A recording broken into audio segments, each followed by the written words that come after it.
अगर मैं याद करूँ उस टाइम पे तो मैंने बहुत अच्छे से गिव अप कर दिया था कि अब तो मुझे देना भी नहीं है एग्ज़ाम, अब अच्छा। मुझसे नहीं होगा। कोई फ्रेंड था जिसके नंबर्स आपसे कभी नहीं। ज़्यादा आए हैं?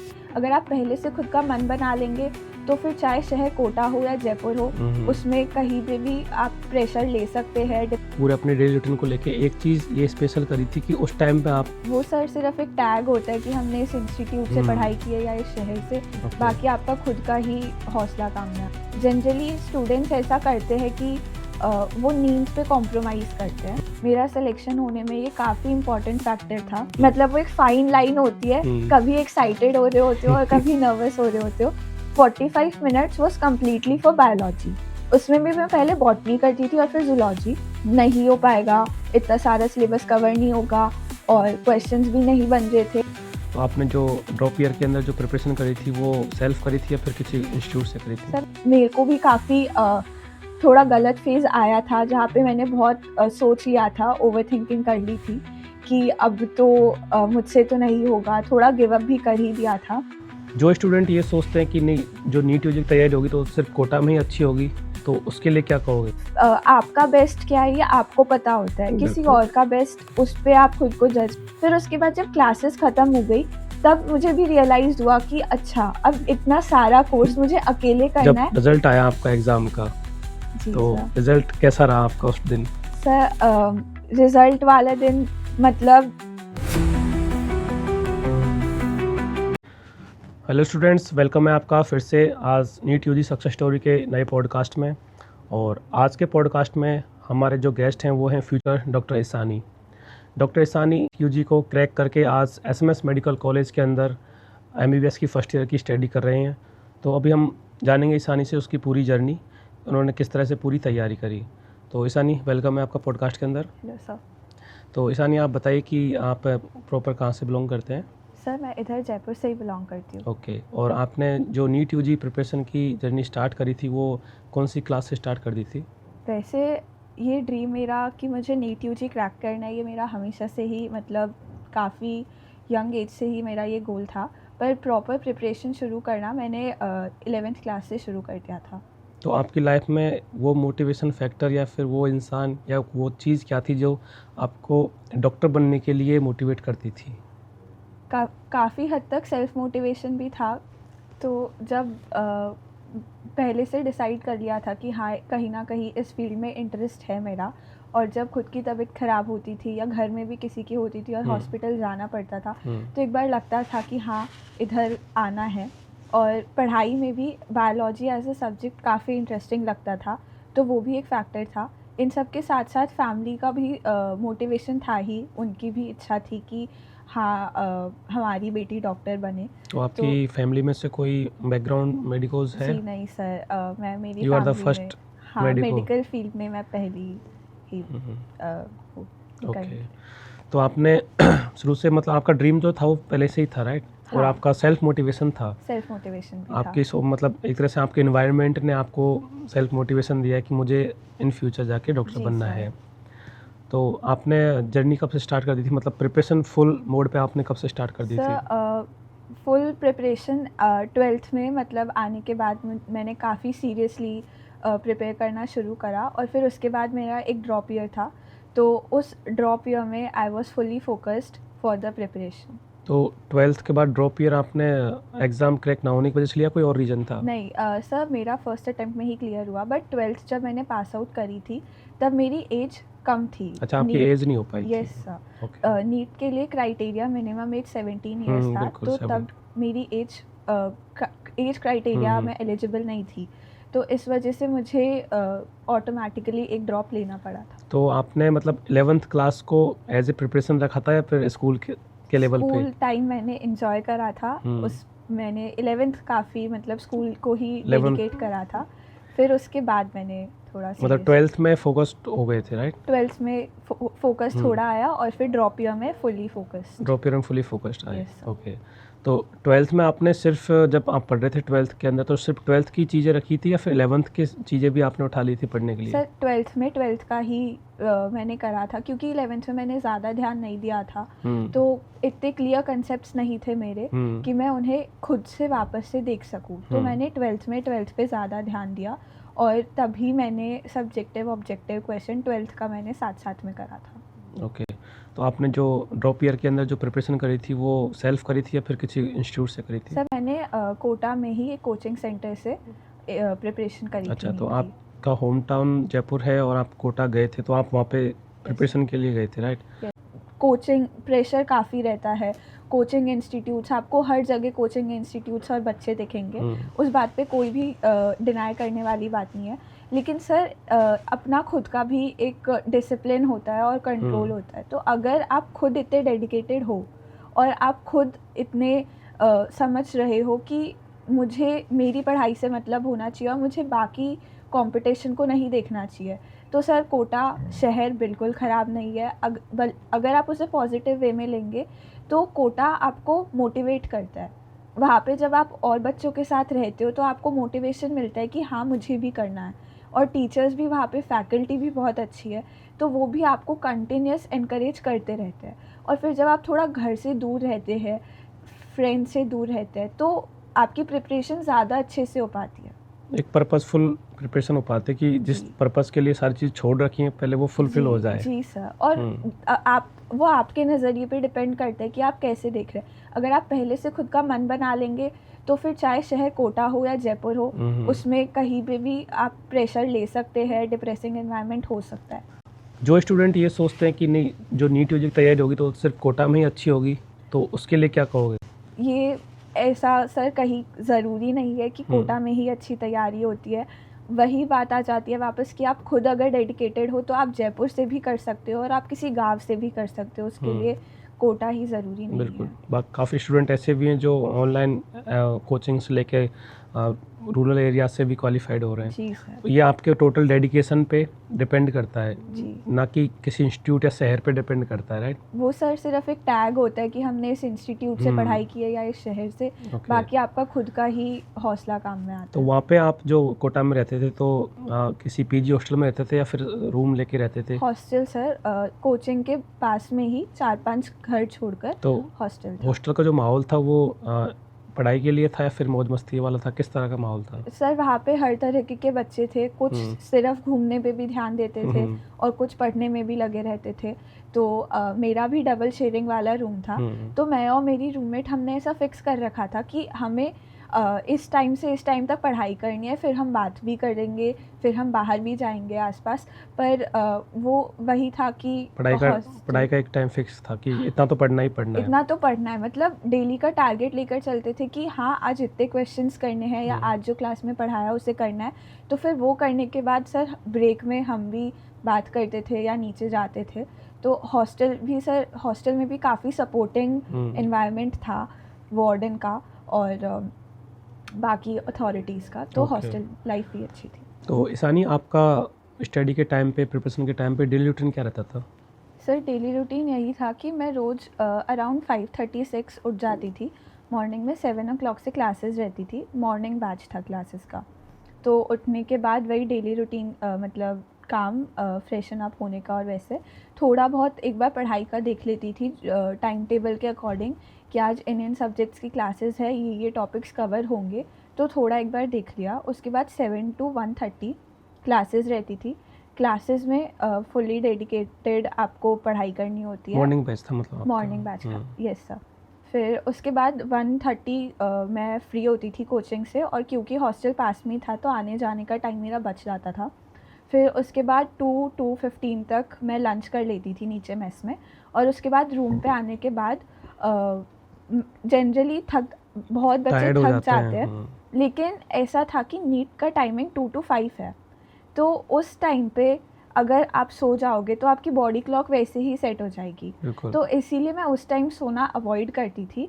और 5:36 तक मेरा एक सेट ऑफ क्वेश्चंस मैं उस टाइम अपना मैक्सिमम एफिशिएंसी से पढ़ने का कोशिश करती थी, क्योंकि 1:30 से 2 के बीच में मैंने लंच कर लिया। तो उस टाइम पे मैं अपना थोड़ा रिलैक्स हो जाती थी मॉर्निंग जो आवर्स थे कोचिंग के उनसे। और उसके बाद 5:30 तक शाम को मैं अपना मैक्सिमम पढ़ाई का करती थी। उस टाइम मैं जनरली आने के बाद फ़िज़िक्स देखती थी। फिर उसके बाद थोड़ा आधे घंटे का ब्रेक लिया और वापस रात को डिनर टाइम 8:30-9 के बीच में होता था, तो तब तक एक और बार एक स्ट्रेच पे पढ़ाई की। डिनर कर आने के बाद थोड़ा सा 1 आवर समथिंग स्टडी करी और उसके बाद मैं सो जाती थी। जनरली स्टूडेंट्स ऐसा करते हैं कि वो नींद पे कॉम्प्रोमाइज़ करते हैं, तो मैंने उस चीज़ को अवॉइड करने की काफ़ी कोशिश की। मेरा डेली ये फिक्स था कि I have to get 6 hours of sleep, वो बहुत ज़रूरी होती है। कि जितना भी पढ़ा हुआ है वो सब याद तभी रहेगा जब माइंड रिलैक्स रहेगा, और माइंड को पूरा प्रॉपर रेस्ट देना ज़रूरी भी है। ज़रूरी था। तो आपने मतलब अपने पूरे स्टडी आवर्स को लेके, पूरे अपने डेली रूटीन को लेके एक चीज़ ये स्पेशल करी थी कि उस टाइम पे आपने सोना अवॉइड किया, स्लीप लेना अवॉइड किया, जिस टाइम पे नीट का एक्चुअली पेपर होता है। जी। उस टाइम और को आपने बॉडी को ये समझा दिया कि इस टाइम पे तो एक्टिव रहना ही रहना है, राइट? इस टाइम पे मेरी मैक्सिमम एफिशिएंसी होनी चाहिए, क्योंकि उस टाइम आप अगर सो जाओगे तो आपकी बॉडी फिर वैसे ही सेट हो जाएगी, आपको रोज़ उस टाइम पे नींद आएगी, तो फिर एक्चुअल एग्ज़ाम वाले दिन उस टाइम पे जगे उतना रहना एनर्जेटिक नहीं रह पाएंगे, नहीं होता। तो इसीलिए, और उसके अलावा भी मैं कहूँगी सारे एस्पिरेंट से कि नींद पे कॉम्प्रोमाइज़ मत करना। रात भर जग कर या दिन में सिर्फ 2-3 घंटे सोने से, सबका अलग अलग होता है प्रिपरेशन करने का तरीका, बट स्टिल मैं पर्टिकुलरली इंडिविजुअली यही सजेस्ट करूँगी कि नींद भी उतनी ही इक्वली इम्पॉर्टेंट है, तो उस पर कॉम्प्रोमाइज़ मत करना। ओके।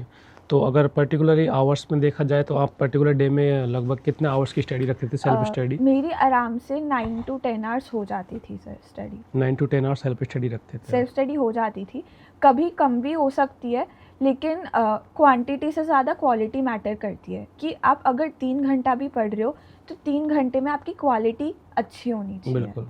तो प्रायोरिटी आवर्स रहते थे या प्रायोरिटी टॉपिक्स रहते थे? प्रायोरिटी सर टॉपिक्स रहते थे, क्योंकि सिर्फ अगर मैं घंटे निकालने के लिए पढ़ूंगी तो सर उतना जो मेरे को आउटपुट चाहिए वो नहीं आ पाएगा। वही अगर मैं टॉपिक वाइज चलूँगी, क्वेश्चंस वाइज चलूँगी, तो सर उससे ज़्यादा बेटर आउटपुट आएगा मेरे अकॉर्डिंग। ओके। तो बिकॉज आपने 12th के बाद एक ड्रॉप ईयर के अंदर पूरी प्रिपरेशन करी है एक साथ Yes, में, sir. तो कभी ऐसा लगा आपको कि इतना सारा सिलेबस 11th-12th का एक साथ पढ़ने को मिल रहा है, तो बर्डन फील हुआ उस चीज़ को लेके? सर बर्डन वैसे तो फील नहीं हुआ था, क्योंकि कोचिंग में काफ़ी सिस्टमैटिक तरीके से पढ़ाया था कि इनिशियल मंथ्स में उन्होंने 11th क्लास को कंप्लीट कराया, और क्योंकि आप देखोगे अगर सिलेबस को नीट के, तो 11th वाला पोर्शन ज़्यादा लेंदी है और डिफ़िकल्ट है, तो इनिशियल मंथ्स में हमने हमारा बेस्ट दिया 11th को उसके कंसेप्ट्स क्लियर करने के लिए, और फिर उसके बाद हमने 12th की पढ़ाई शुरू करी। तो बर्डन होता है, हाँ, कहीं ना कहीं ये रहता है कि 2 साल की पढ़ाई 1 साल में करनी है। तो आपने जो मॉक टेस्ट लगते थे कोचिंग के अंदर वो प्रॉपर्ली सारे दिए? यस सर, ये एक मैं कहूँगी कि मेरा सिलेक्शन होने में ये काफ़ी इम्पॉर्टेंट फैक्टर था। कोचिंग में जब शुरू हुई थी उसके बाद से ही 1 महीने बाद से ही मॉक टेस्ट होते थे, मंथली होते थे, और फिर लास्ट एग्ज़ाम से 2 मंथ्स पहले वीक में 3 मॉक टेस्ट होते थे।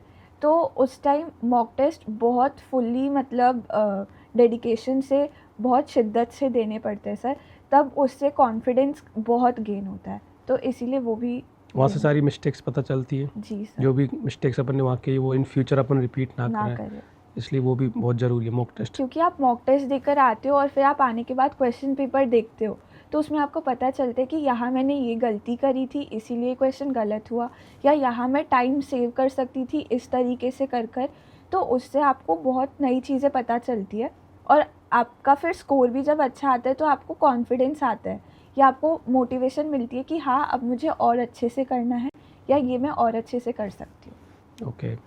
तो पूरी आपकी प्रिपरेशन के टाइम जो 1 साल का आपने लास्ट में तैयारी करी ड्रॉप ईयर में, फिर ऐसा थकान महसूस की है कि डिमोटिवेट हो गए हैं, कभी लगा हो कि नहीं हो पाएगा? सर मैंने मेरी प्रिपरेशन शुरू कर दी थी अप्रैल से, उसके बाद सितंबर में एक बार ऐसा लगा, बहुत मतलब 6-7 महीने घर से दूर रहने के बाद, कि बहुत कंपटीशन है, इतना वर्थ इट है या नहीं, काफ़ी डिमोटिवेट हुआ, पर उस टाइम इतना ज़्यादा नहीं लगा। तो तब मैंने मतलब थोड़ा एक्सरसाइज करना शुरू करा, और मैंने थोड़ा ध्यान दिया कि थोड़े से अपने एफिशिएंसी को बढ़ाने के लिए मैंने स्टडी आवर्स आधा पौना घंटा कम करा, और वो टाइम मैंने और चीज़ों में दिया थोड़ा रिलैक्स होने के लिए। तो उसके बाद वापस मोटिवेशन आ गई थी और ट्रैक पे आ गए थे और जो सारे नेगेटिव थॉट्स आ रहे थे वो थोड़े दूर हो गए थे। और कौन चीज़ों ने आपको परेशान किया? सबसे बड़ा तो सर यही होता है क्योंकि ऑलमोस्ट 20-25 लाख स्टूडेंट्स देते हैं, सीट्स 1 लाख, तो ये बहुत बड़ा स्ट्रेस होता है कि सिलेक्शन होगा भी या नहीं। और फिर अगर तुम्हारे रिस्पेक्टेबल स्कोर आते हैं एग्ज़ाम में और फिर तुम स्ट्रेस लेते हो, तो वो इस चीज़ का होता है कि तुम्हारा जो ड्रीम कॉलेज है, जिस कॉलेज में तुम्हें जाने का हमेशा से रहा है, उसमें सिलेक्शन होगा या नहीं। क्योंकि इन सब के साथ साथ सर खुद की पढ़ाई के साथ साथ मम्मी पापा की होप्स भी होती ही है कि फैमिली ने भी इतना एफर्ट डाला है पढ़ाई के लिए, इतना दूर भेजा है, तो वो भी एक होता है स्ट्रेस लेने का पॉइंट कि सिलेक्शन होगा या नहीं, इस कॉलेज में होगा या नहीं। ये पीयर प्रेशर भी होता ही है कि वो बच्चा मुझसे अच्छा परफॉर्म कर रहा है। सर्कल में जो भी फ्रेंड सर्कल में होते हैं अपने, तो मतलब आपको कभी ना कभी फील हुआ इस चीज़ को लेके कि कोई फ्रेंड था जिसके नंबर आपसे कभी ज़्यादा आए हैं? सर ऐसा तो नहीं था। मेरे बैच में तो मेरा स्कोर अच्छा ज़्यादा रहता था, लेकिन कभी हाँ होता था कि जब ओवरऑल सेंटर वाली लिस्ट आती थी तो उसमें और बच्चों को देखकर, या फिर कभी कभी खुद जब क्लास में आंसर नहीं दे पाते थे किसी क्वेश्चन का, तब लगता था कि किसी और को आ गया, मुझे क्यों नहीं आ पाया। तो वो वाला फैक्टर कहीं ना कहीं रहता ही है। पर उसको इतना ज़्यादा सीरियस नहीं लेना है, राइट? नहीं लेना होता, क्योंकि आपका बेस्ट क्या है ये आपको पता होता है, किसी और का बेस्ट उस पे आप खुद को जज नहीं कर सकते। तो अपने सराउंडिंग से कंपैरिजन नहीं करना है कि उसके ज़्यादा आ चुके हैं या फिर मेरे उससे कम है। अपने लेवल से ही अपने आप को कंपेयर करिए, उसी को अपने आप को बेस्ट करना पड़ता है। क्योंकि सर सामने वाले में कुछ स्ट्रॉन्ग पॉइंट्स हो सकते हैं जो आप में नहीं हो, और आपके कुछ स्ट्रॉन्ग पॉइंट्स हो सकते हैं जो सामने वाले में ना। तो आप अपने ही स्ट्रॉन्ग पॉइंट्स को फर्निश करते रहे, उन्हें ठीक करते रहे और अपने वीक पॉइंट्स पे काम करते रहे, ताकि वो वीक पॉइंट्स ना रहे। ओके। तो लास्ट के टाइम पे जब एग्ज़ाम से 1 महीने पहले की जब कंडीशन आती है, जिस टाइम पे कोचिंग इंस्टीट्यूट अपना सिलेबस पूरा करा चुके होते हैं, सिर्फ स्टूडेंट्स के दम पे छोड़ देते हैं सारी चीज़ों को, तो उस टाइम पे आपकी तैयारी कैसी थी? क्या उस टाइम पे ऐसा फ़ील हुआ कि इतना ज़्यादा बर्डन हो चुका है, कैसे कवर अप करेंगे? कोई टॉपिक्स अगर वीक हैं तो उनको भी पढ़ना है, रिवीजन भी करना है, तो 1 मंथ पहले आपका क्या पूरा रूटीन था पढ़ने का, वो बताइए? सर अराउंड जनवरी-फरवरी कोर्स कंप्लीट हो चुका था कोचिंग में। तो ऐसा था मेरे साथ कि जब तक क्लासेस चलती थी तब तक, क्योंकि मैं क्लास में बहुत सिंसियरली पढ़ लेती थी, तो तब मुझे इतना स्ट्रेस नहीं होता था। तब मेरे को एक पॉइंट पे इतना लगता भी नहीं था कि मुझे एक बहुत बड़ा कॉम्पिटिटिव एग्ज़ाम देना है और उसमें मुझे सिलेक्शन करवाना है, क्योंकि तब पढ़ाई ज़्यादा मैटर करती थी। फिर उसके बाद जब क्लासेस ख़त्म हो गई, तब मुझे भी रियलाइज़ हुआ कि अच्छा, अब इतना सारा कोर्स मुझे अकेले करना है और मुझे खुद से ही 2 महीनों में कंप्लीट करना पड़ेगा। तो सर तब मेरे को भी काफ़ी थोड़ा गलत फेज़ आया था, जहाँ पे मैंने बहुत सोच लिया था, ओवरथिंकिंग कर ली थी कि अब तो मुझसे तो नहीं होगा। थोड़ा गिव अप भी कर ही दिया था कि नहीं हो पाएगा, इतना सारा सिलेबस कवर नहीं होगा और क्वेश्चंस भी नहीं बन रहे थे। तो थोड़ा तब डिमोटिवेट हो गए थे कि शायद ये बात है अप्रैल, हाँ, ये मार्च एंड अप्रैल एग्ज़ाम से 1 मंथ पहले मेरा ये वाला स्टेट आ चुका था। ये काफ़ी सारे स्टूडेंट्स के साथ भी होता है। ये होता है और आई थिंक ये होना बहुत नॉर्मल है, क्योंकि आप जब इतने बड़े लेवल के एग्ज़ाम के लिए प्रिपेयर कर रहे होते हो तो ये ऐसा लगना नॉर्मल होता है। लेकिन डिपेंड ये करता है कि उस टाइम आप उससे ओवरकम कैसे करते हो। तो आप कैसे ओवरकम हुए थे उस चीज़ से? सर उस टाइम मैंने खुद को एग्जॉस्ट करना बंद करा, थोड़ा रेस्ट दिया कि इतना बर्डन लेने की ज़रूरत नहीं है। मैंने अपने टीचर्स से कोचिंग सेंटर पे उनसे थोड़ी गाइडेंस ली, उन्होंने काफ़ी अच्छे से सब मुझे सपोर्ट करा और गाइड करा कि ईज़ी है, तुमने पूरे साल मेहनत की है, तो अब 1 महीने में तुम्हें ज़्यादा नहीं सोचना है, ध्यान नहीं देना है, टेस्ट पे ही ध्यान देना है, मॉक टेस्ट पे, उन पे इम्प्रूव करना है। और सर फैमिली का भी काफ़ी सपोर्ट रहा था। ऐसे टाइम पे फैमिली सपोर्ट भी ज़रूरी है। बहुत ज़रूरी होता है सर, क्योंकि फिर तुम एकदम गिव अप कर चुके होते हो तो सर तब फैमिली ही काम आती है कि जो भी होगा देखा जाएगा, तू तेरा बेस्ट कर, वो मैटर करता है। तो आपको उस टाइम पे अपने टीचर्स का और फैमिली का इतना सपोर्ट मिला था कि आप जो गिव अप वाली पोजीशन में आ गए थे, वहाँ से वापस से आई कैन डू वाली पोजीशन में पहुँच गए थे। बिल्कुल सर, उस टाइम मतलब अगर मैं याद करूँ उस टाइम पे, तो मैंने बहुत अच्छे से गिव अप कर दिया था कि अब तो मुझे देना भी नहीं है एग्ज़ाम, अब अच्छा। मुझसे नहीं होगा। लेकिन उस टाइम सर सपोर्ट बहुत अच्छा था, हम्म। उसके लिए मैं बहुत थैंकफुल हूँ अपने टीचर्स को और फैमिली को। तो उन्होंने मेरा माइंडसेट चेंज करा और मुझे एक बहुत बेटर पोज़ीशन पे लाकर खड़ा करा, तो इसीलिए। और जो एग्ज़ाम के जो सब्जेक्ट्स हैं तीनों, फिजिक्स, केमिस्ट्री, बायो, उसमें अटेम्प्ट करने का सीक्वेंस आप क्या रखते थे? सर मेरा फिज़िक्स, केमिस्ट्री, बायो में स्ट्रॉन्ग पॉइंट बायो और केमिस्ट्री थे। तो मुझे ऐसा मेरा मानना था कि अगर मैं, क्योंकि जब पेपर 3 घंटे का होता है तो 3 घंटे तुम्हें बहुत स्ट्रेस रहता है। तो उस टाइम तुम पहले वो सब्जेक्ट्स परफ़ॉर्म करो जो जिसमें तुम स्ट्रॉन्ग हो। तो उससे तुम्हें कॉन्फिडेंस गेन होगा, और जो सब्जेक्ट तुमसे प्रॉपर्ली नहीं होता, उसके लिए तुम्हें कॉन्फिडेंस मिलेगा कि अगर मैंने वो करा है तो मैं ये भी अब कर सकती हूँ। तो मेरा ऐसा ही होता था कि पहले शुरुआत के 30 टू 45 मिनट्स मैंने टाइम डिवाइड कर रखा था। 45 minutes was completely for biology.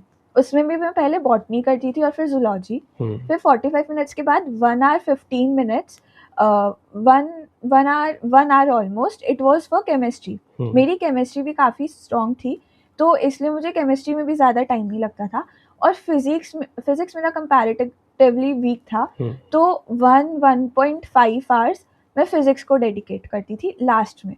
क्योंकि मेरा बायो और केमिस्ट्री अच्छा था, तो पहले मेरे को कॉन्फिडेंस मिल जाता था, तो फिज़िक्स करने में काफ़ी आसानी रहती थी। हाँ, तो मतलब जो आपको जिस सब्जेक्ट में कॉन्फिडेंस था आपने वो पहले अटेम्प्ट किए, यस सर। वहाँ से एक तो टाइम भी अपना निकल जाता है क्योंकि जो चीज़ आ रही होती है उसको करने में भी टाइम कम लगता है, राइट? यस और जो हार्ड सब्जेक्ट के लिए टाइम बाद में रख लिया यस था। सर। तो ये आपका पूरा अटेम्प्ट्स का एक तरीका रहा था। जी। तो जो नीट यूजी एस्पिरेंट अभी तैयारी कर रहे हैं उनके लिए आप क्या सजेस्ट करोगे? पेपर को किस तरह से अटेम्प्ट करें, चाहे वो अभी हाल-फिलहाल मॉक टेस्ट दे रहे हों या इन फाइनल एग्ज़ाम के अंदर, किस तरह से अटेम्प्ट करें वो? सबसे पहले आपको खुद को मतलब ये पता होना चाहिए कि आपका कौन-सा सब्जेक्ट स्ट्रॉन्ग है। क्योंकि अगर आप स्ट्रॉन्ग सब्जेक्ट पहले कर लोगे तो आपको ईज़ी रहेगा, टाइम भी आपका बहुत ज़्यादा बचेगा और आप मेंटली प्रेशर भी कम होगा। तो आप थोड़ा एक्सपेरिमेंट भी कर सकते हो कि पहले मुझे ये वाले सब्जेक्ट करने से ज़्यादा बेनिफिट मिल जो जाए या कोई दूसरा सब्जेक्ट मॉक टेस्ट में एक्सपेरिमेंट कर कर सकते हो। सकते हो। क्योंकि आप अगर ये एक्सपेरिमेंट लास्ट एग्ज़ाम वाले दिन करने बैठोगे, तुमने कभी केमिस्ट्री खोल ली, कभी फिज़िक्स खोल ली, तो it's not going to be fruitful.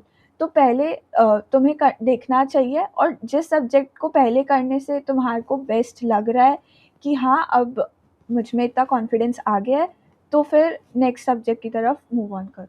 Okay, मतलब अपने आप को एक तरह से प्रैक्टिकली आप चेक कर सकते हो मॉक टेस्ट देके कि मेरा कौन-सा फॉर्मेट है जो मुझे बेनिफिशियल होगा, राइट? हो सकता है। और ओके। मॉक टेस्ट कोचिंग के अलावा तुम खुद से भी घर पे सॉल्व कर सकते हो। बहुत प्रीवियस ईयर क्वेश्चन पेपर्स की बुक्स भी अवेलेबल होती है, तो उनको रेफ़र करके भी तुम खुद से देख सकते हो।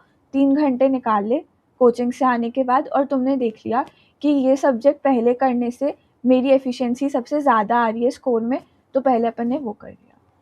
तो जब रिज़ल्ट आया आपका एग्ज़ाम का, जी तो सर। रिज़ल्ट कैसा रहा आपका उस दिन? सर रिज़ल्ट वाले दिन मतलब वही होता है कि एकदम से जब रिज़ल्ट आता है तो बहुत स्ट्रेस भी होता है कि अब क्या होगा पता नहीं, मतलब पेरेंट एक्साइटमेंट और नर्वसनेस सर दोनों दोनों एक साथ। होती है। हुँ। मतलब वो एक फाइन लाइन होती है, हुँ। कभी एक्साइटेड हो रहे होते हो और कभी नर्वस हो रहे होते हो।